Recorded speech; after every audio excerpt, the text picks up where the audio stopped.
baka masira.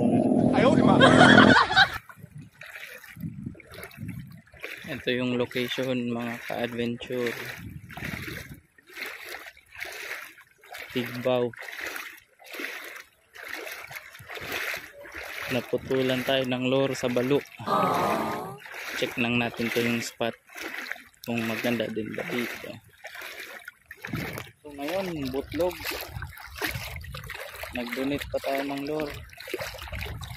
Ganyan talaga sa fishing. Okay lang kung nasa isla ka, Palawan, gano'n. Pero pag nasa mga ano ka lang na mga probinsya ay swerte lang din na makahuli. Dili good sa yon.